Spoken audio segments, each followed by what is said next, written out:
Hey there, welcome to episode 118 of the FFS Talk audio program.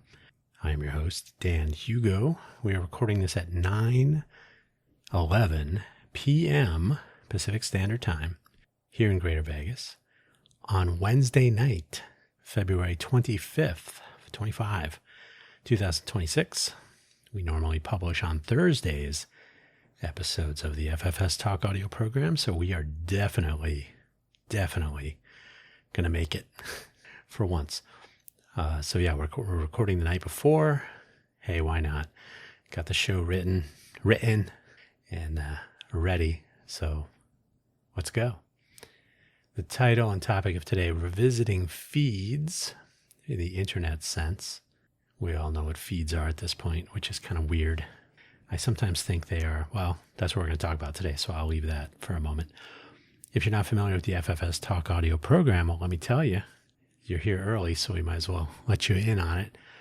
The idea is to have conversations, discussions, arguments, debates about a particular topic, what works, what doesn't, what we might do about it. And in lieu of an actual guest, we are simply filling up the library, the argument bank, with a variety of topics and my opinions on what works, what doesn't, and what we might do about it. And then anyone might come along at some point and say, oh, I would like to argue about feeds or something. And I'll say, well, let me tell you, why don't you go back to episode 118 or go back to episode 53 when we also talked about rivers, walls, and feeds. That's why this is revisiting feeds. And give those a listen, and then let's see what goes on. So we're basically building up a library or a bank.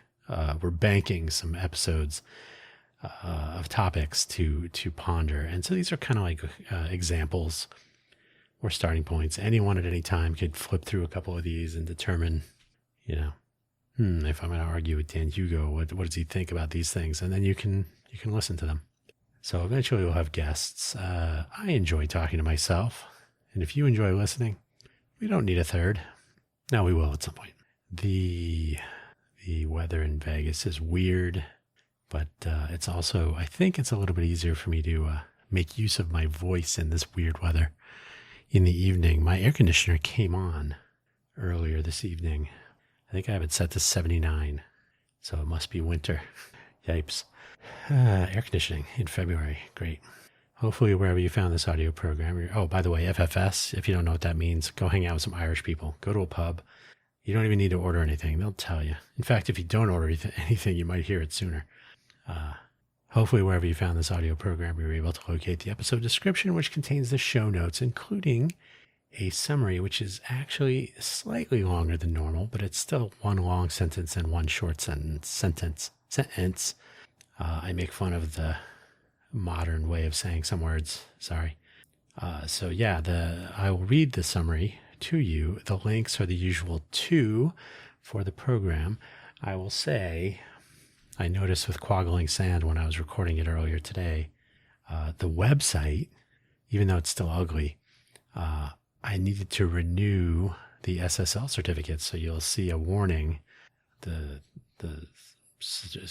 is it? The certificate can't be verified, or the authenticity of this site can't be some warning. You'll get some sort of like, oh no.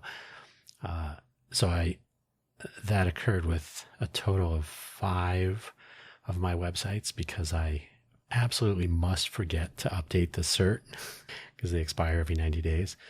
It's from Let's Encrypt. It's completely free, but there's nothing free. There's never a free lunch. So I need to renew them.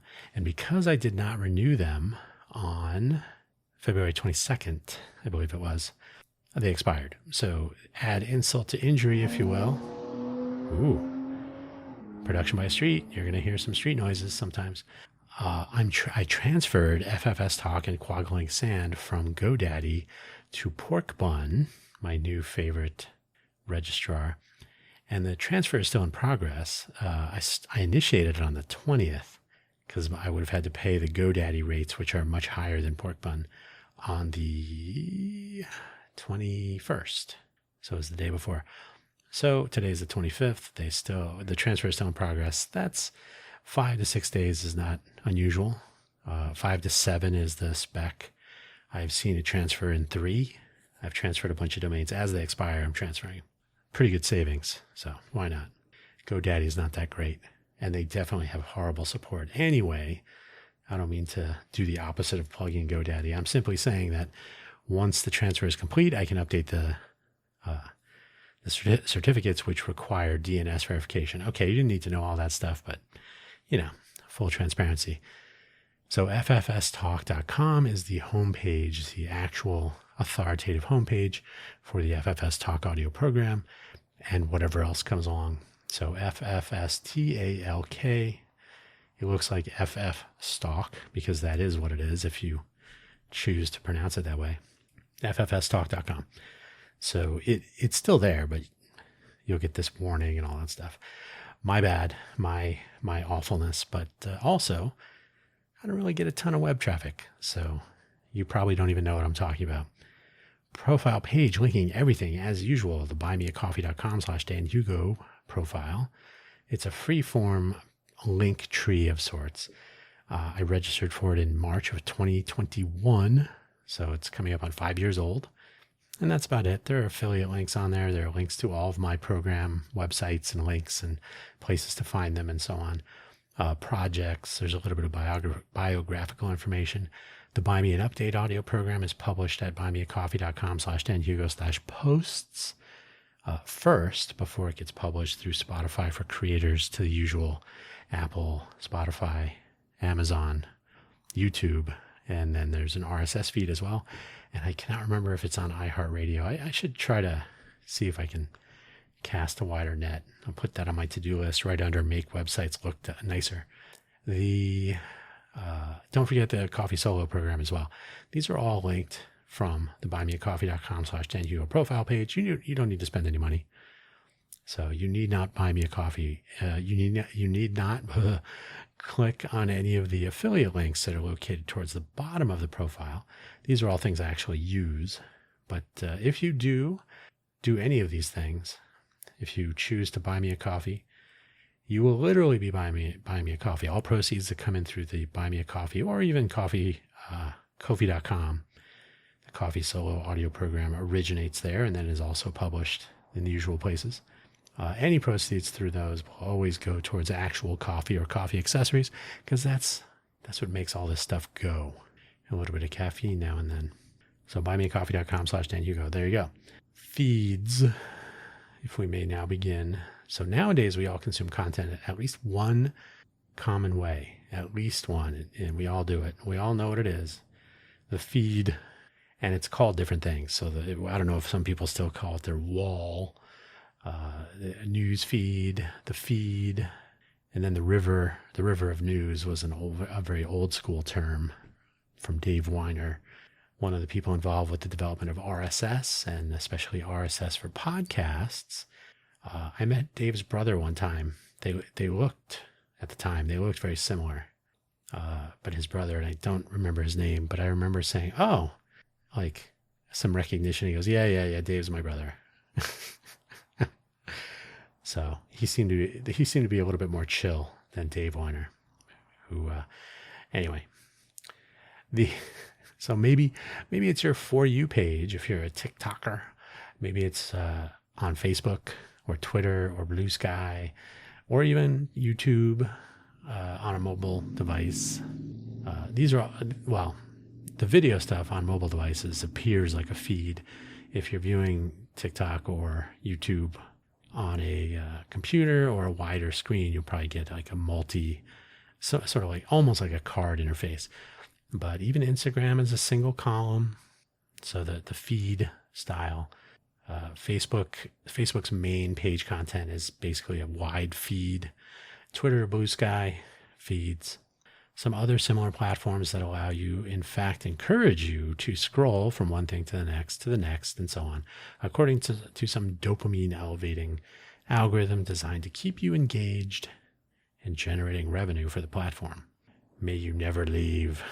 Maybe even clicking on ads if there are some, and what are you going to do? And I got to tell you, I can't tell you how often I accidentally click on things if I'm scrolling through LinkedIn, which is another feed structure. I always view it in the desktop view on my phone. So things are a little bit small, but you get the full user interface. So that's like a variation on this theme, like the mobile version of websites. They not only implement feeds, which is a slightly easier to deal with use of the smaller real estate of the screen, but they also tend to strip away features, and then they tell you, oh, you're going to have to install the app on your phone. And LinkedIn is one of a lot of mobile apps are problematic with how often they're sharing things like your activity and your movements and your location. So that's not me being paranoid. That's actual documented incidents from before. I don't know what they do today. I don't really care. I try to avoid installing those things. That's just me. You do you. Feeds have been around for a long time, though. You may or may not have been around for Usenet News or similar ideas before that, when the internets first started becoming a thing. Text terminals displaying email or news articles all looked sort of like a feed as we interact with them today, but there were fewer options for alternative views. You were basically looking at white text on a green tint, like a green tinted or tinged monitor. So it was kind of not white necessarily, but sort of a weird. Anyway, so green terminals. I always liked amber better. Some people would go with different colors. Blue was another one you'd see every once in a while. Yellow was a little bit more rare, but you could run into that. And eventually, when they had full color terminals, you could do ANSI sequences to create color text all day. Terminal windows were not large, usually. If more often you'd have like a 13-inch monitor or 15-inch maybe, and you'd get like 132 columns instead of 80. That was living large, but with very tiny fonts. So terminal windows were not large, and with a lot of information to manage, one had to keep a mental picture or whatever, however you went about this, of all this stuff handy in your mind, and then move some of it into the display itself. So this meant you could display, 24 lines by 80 characters was the pretty normal size of a text command line interface, for example. But if you had like pages and pages, if you're a programmer, you'd have all kinds of files with who knows how many pages or screens full of information, and you kind of had to figure out which one was where. I got to jump to that other file. It could be a challenge. Or if you're reading articles or conversations and whatnot, there could be a lot of text to consume, and you had to keep that in mind and then move the window to where the thing was that you wanted to read or look at. So this is not a new thing. But you kind of had to be creative, and that's where, while navigating around a sea of information like this, is this viewport was accomplished back then with the keystrokes, a lot of key macros, key combinations, maybe a multiplex screen, so you'd have virtual screens. Today you'd call like virtual desktops. So virtual screens, similar to having multiple windows or tabs on your desktop today in your browser or wherever you're using to edit or view or whatever you're doing. Still, vertical scrolling, like reading down one page and then down the next and so on, is reasonably natural. It kind of fits into the book or printed page interaction. So what's the problem? Why are we talking about this? Again, I'll tell you right now, part of it is because LinkedIn pages, because they are a feed format, and because the page is a feed format, but then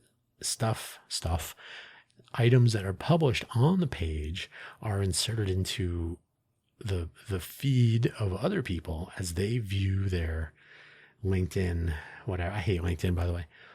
So when I put something on the Smart City Vegas page about the Smarter Smart City Challenge that's coming up, that we're driving, when I put that stuff on there, first of all, it's going to push everything else down. So now you have to figure out, okay, which one should be featured or pinned to the top and whatever. So I want to make sure people see those things. But then they're going to see it amidst a cavalcade of other chaos and noise. So the feed structure makes it very difficult to find the audience. You kind of get lucky. And so I don't care for it. So that's the inspiration of this revisitation of this notion, because it is super frustrating and I don't like it. And that's the way it is. So there are some things that work. What does work about the vertical scroll, the feed layout? Vertical scrolling works for some kinds of games, if you've ever played vertical scrolling games.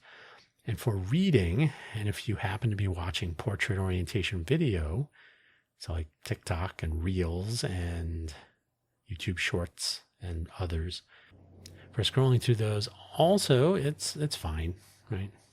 The feed format, mobile phone screens are often a bit narrow, so it fits them there. Tablets are usually closer to like a usable normal size, depending on how small or large the tablet is. But you can sometimes get away with a desktop or like quote unquote normal layout.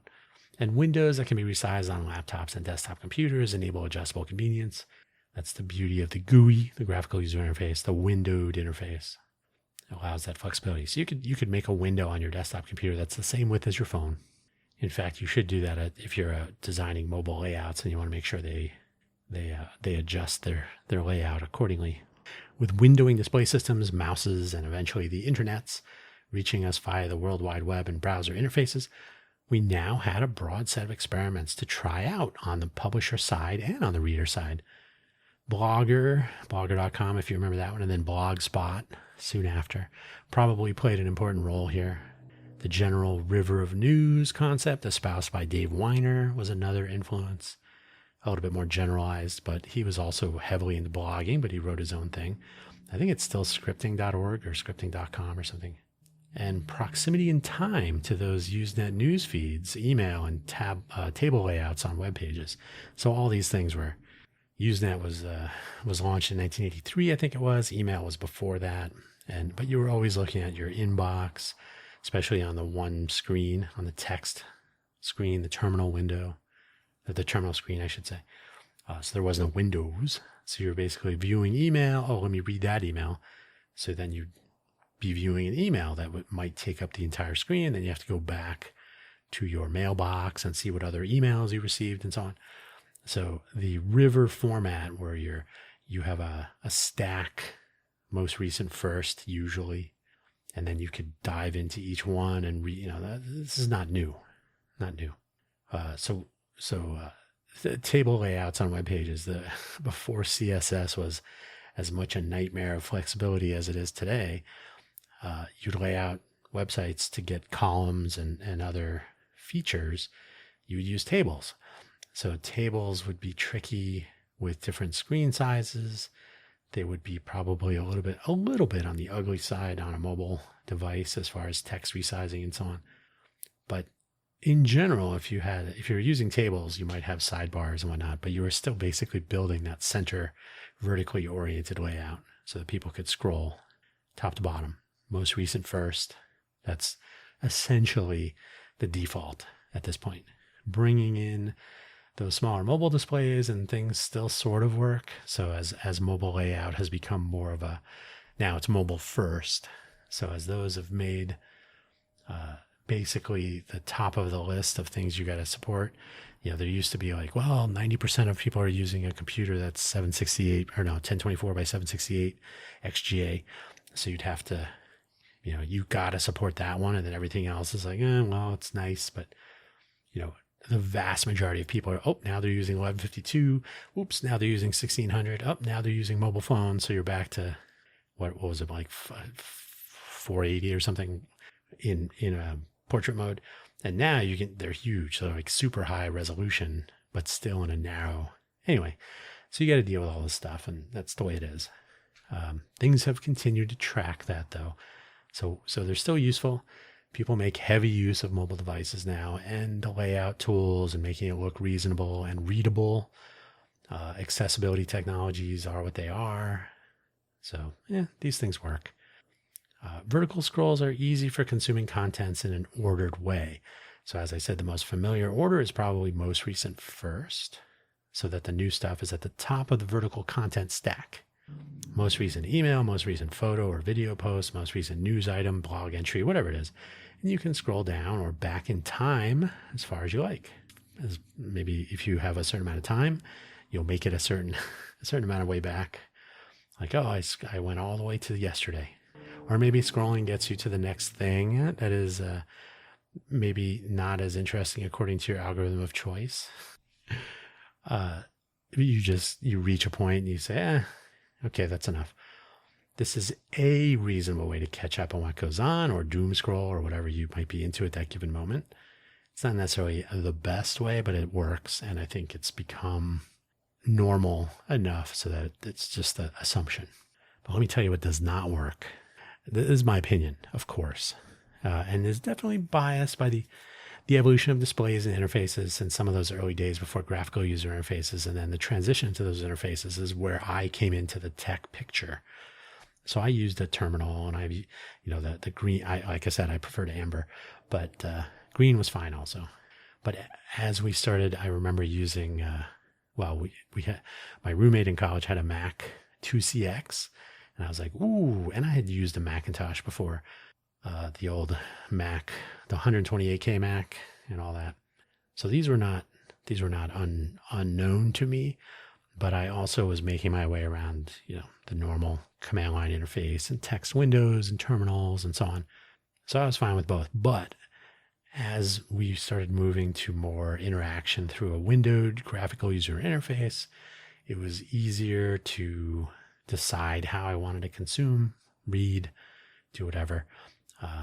And you could, you enable larger windows, literally, through which to view and navigate various types of information, even in compound documents. So you could now, with a suitably large monitor, you could drag that window to a big giant size, maybe have a double page view. PDF supported that for a while, whenever those became available. But if you could view documents as though they were on the printed page in a similar way, then you could take in the whole document and decide where you wanted to read and where you wanted to go to a diagram or whatnot. Now, if you remember newspapers, even magazines, they would have large multi-column pages, right? The something like the New York Times might have like 6 columns or more, 6 or 8 on a page, right? The big newspaper. So you'd open the newspaper to the full layout. You got somebody, the classic image of somebody reading the paper at the breakfast table. So you'd have a bunch of columns on the left and a bunch of columns on the right. And I honestly don't remember if it was like 5 or 8, but there was a lot of text going on. There was a lot of news, and you could kind of peruse the news rather than viewing it serially in a feed. So now you have this 2-dimensional news layout. Kind of interesting. You might have photo spreads across the vertical pages, like in a color magazine or in a newspaper, right? And in general, an expressive palette on which to display text, pictures, and illustrations. You could think charts, graphs, maps, and so on. So these were 2-dimensional layouts where the information was found above, below, to the left, to the right, and could be seen over these 2 dimensions in a sort of a top-level overview. Like I said, you could peruse a great deal of information and look for, there's a headline on that side, down there on the lower right. I want to catch that article and then find where it continues on page 1,000,000. The single dimension vertical scroll is like looking, wait, did I jump ahead? Top level. Yeah. The single dimension vertical scroll is like looking at the world in a single column, like maybe through a tube or a box. So you don't really get the chance to peruse anything anymore. You're basically scanning down one column at a time, something like a newspaper. So this can be good, it can be bad. I'm just saying it's not always a good thing. So we'll say that it doesn't always work. It's not necessarily always ideal, especially if there's a lot of information, especially if it's a lot of varied information. Ooh, more road noise. The vertical scroll is a serial layout. If you recall the very old days of cylinder and disc recordings, where you could move a stylus, the needle, to a point and play the audio content stored on that medium. Before that, there was the wire. You could record sound on a wire, a steel wire or a metal wire. And after the record became popular, then you might have a reel-to-reel tape or a cassette tape. It's a little bit more convenient. Don't even think about 8 tracks. We'll just leave those out completely. And then back to the CD. and in some cases to the DAT, the digital audio tape, and tape always creeps back in somewhere. But the CD, the compact disc, enabled basically a record to be stored on an optical disc, a lot less skipping, no needles to deal with and replace, and so on. So the CD became popular. These are all audio. From an access perspective, the wire and the tape are serial and require forward and rewind actions to queue up a piece of audio, whatever it is, the beginning of a song or a lecture or an audio message that somebody sent you. So serial formats versus planar formats. Planar formats like the record and the CD allow placement of the stylus or a laser anywhere in the plane of the disc. If you look at a digital multimedia content equivalent, the feed layout is serial. Getting to the bottom can be tricky, especially with infinite scroll. So, which means there may be items lower down which are never seen. They're never read, they're never listened to, and so on. The linear feed format could and probably does prevent complete access to anything with increasing likelihood as the amount of scrolling increases. So you may, and like I said earlier, you may reach something that's not interesting and you're like, oh, okay, I'm done. But then a few more scrolls below that, there might be something actually important to like, and don't forget, don't eat the blueberries that you may have purchased from the grocery store because they got salmonella on them, right? But if you never reach that point in the serial feed, you don't know. And unless somebody pinned it or otherwise highlighted it, then you might decide, I don't feel like scrolling all the way back to yesterday's news. I just want today and I'm going to move on. Go get some blueberries. I just made that up. I don't know.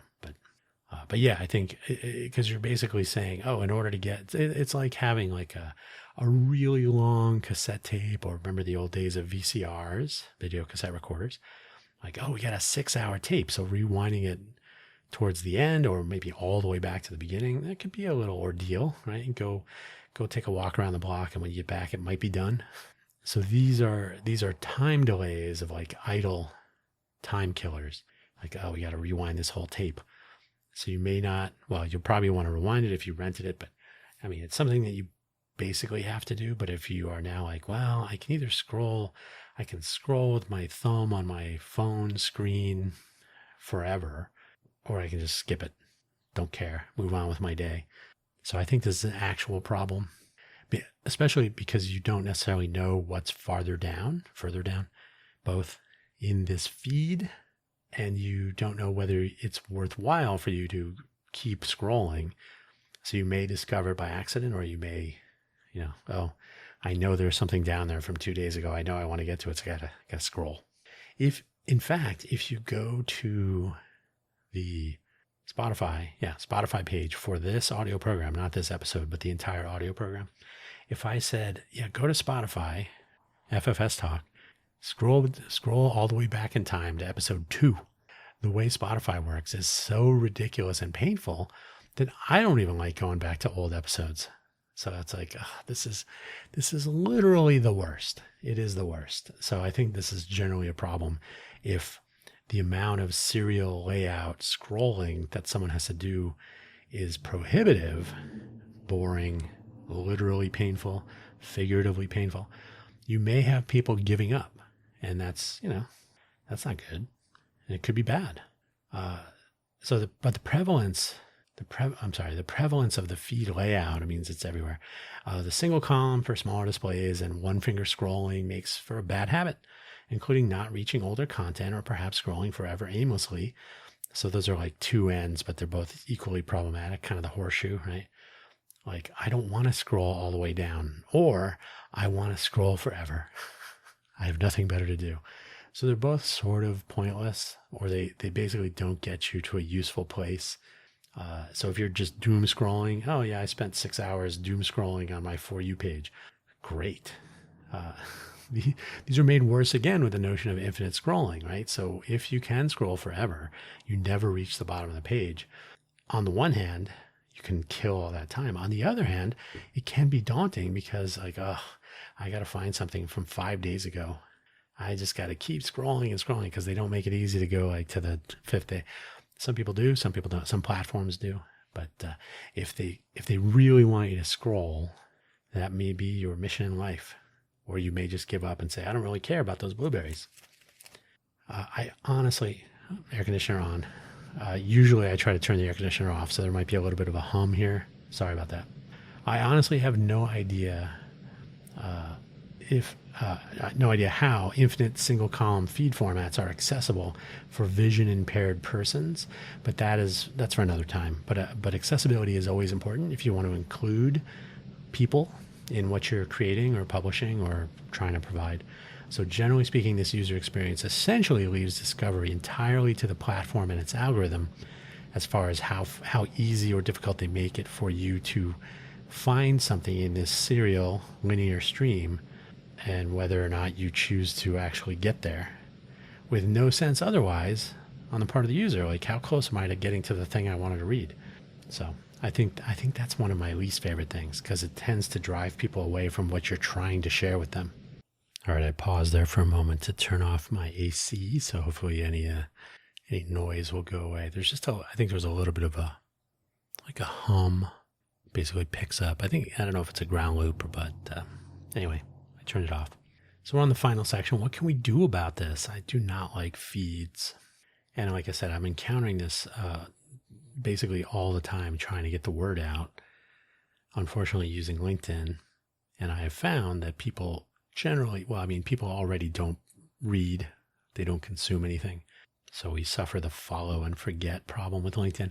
But if you're going to have someone actually take the time, they may see a headline, they may look at the hook, the standard LinkedIn AI friendly, one sentence and then a brief paragraph that gets you the more with the ellipsis, and then ideally an image of some sort. And so a lot of people will just read that, and then they don't click through, or they don't continue to read, or there's no curiosity. And in the feed format, you don't get really any other opportunities other than headline, little intro text, and a picture, right? So it's essentially, and that's what Open Graph is. That's what Facebook invented, the Open Graph. Title, description, image, URL. What is that? Quadrangle. So those are the four basic things that you put in an Open Graph metadata block.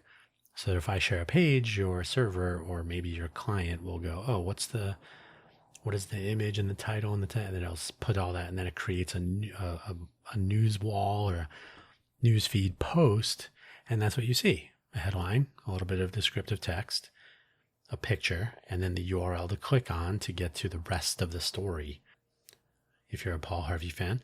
So the problem is a lot of people don't do that. And if you're contending with a ton of noise in a LinkedIn environment, so LinkedIn is just an awful tool. I do not like it. Okay, enough about that. So what can we do?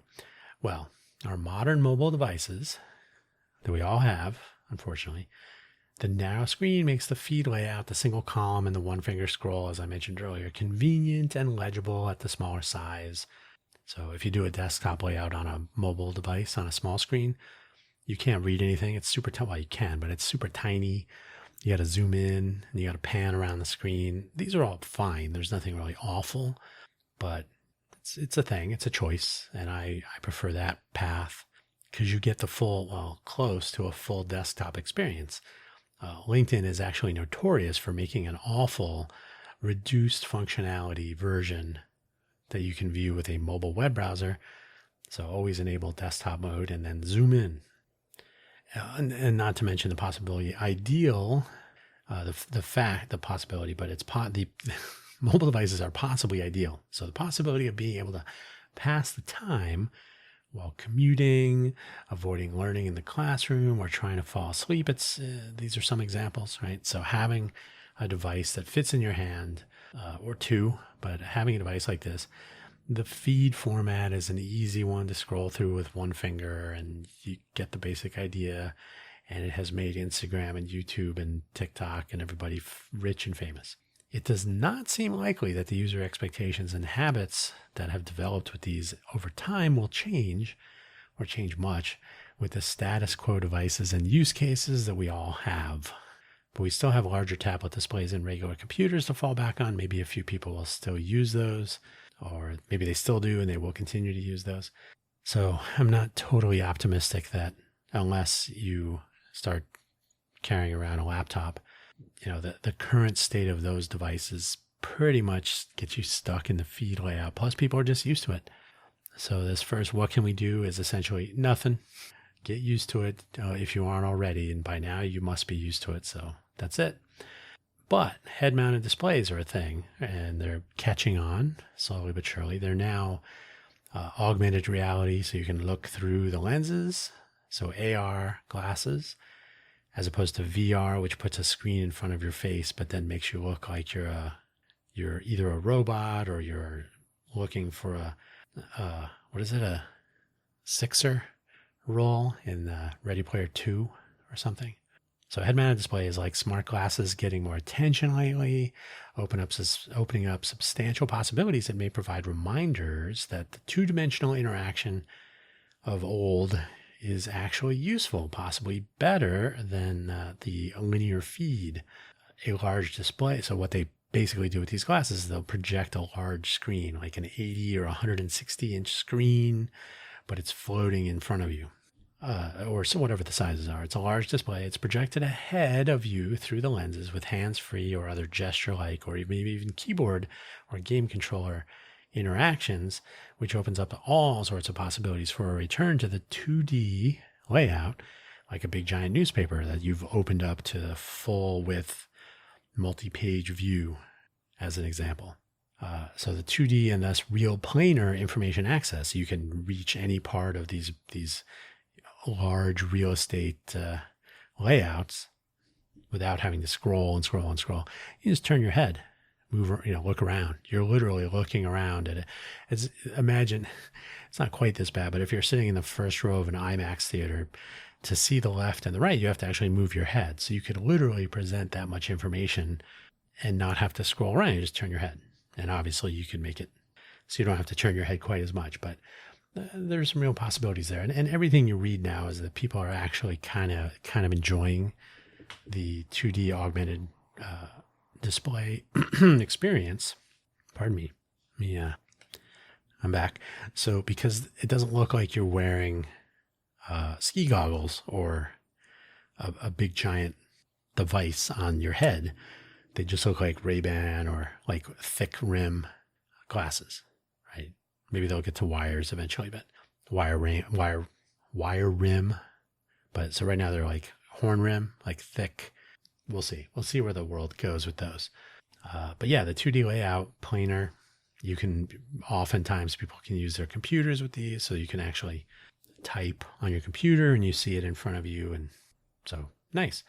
I'm going to guess that head movements could aid with more intuitive accessibility considerations like audio feedback indicating types of content that could be located, identified, and marked for consumption in a variety of ways without hiding information behind a visual linear layout.